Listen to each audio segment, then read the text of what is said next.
अनुन बाबू honestly कहबे कि लोकों का नर्व आपण चिपी सारी कि एथर परिवर्तन लोक चाहूँ से मेंट कलेनी ना पैसा भाग बंटा सीट भाग बंटा किसी छिड़लानी आम शुणा पाइलु कि गणमाध्यम विभिन्न विभिन्न रिपोर्ट आसूला बीजेडी कौटे अधिक सीट चाहूला आप चाहून से सीट देवाई या पचर सेमती किसी एरिथमेटिक थिला कि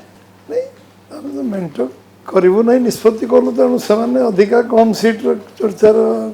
कौन संभावना नाला कहीं तो आलोचना करूँ कि बसिनु कथा मेंट कौन पे आम करूँ किंतु एठी बॉबी जाइथिले एवं पांड्यन जाइथिले अमित शाह सहित आलोचना करिया पई मोदी सहित आलोचना करिया पई मेंट बाबद आपन को जणाइथिले ता पूर्व ना जणाइ नथिले से जो दिन गोटे थर मीडिया रो सब देखी से दिल्ली गले दिल्ली रे मीडिया स्क्रोलिंग रे हेडलाइन न्यूज करथला सन जाइछन दिल्ली भेटिया पे से राति 4 4:30 पर्यंत आमे हमर गृह मंत्री अमित जी घर बसथिलु से राष्ट्रीय सभापति थे समस्त सर्वोच्च नेतृत्व थे तो कौन टाइम मागि नथिले कि भेटी नथिले सब मीडिया को विभ्रांत जो कर कारण थिला जे मोर जति मोर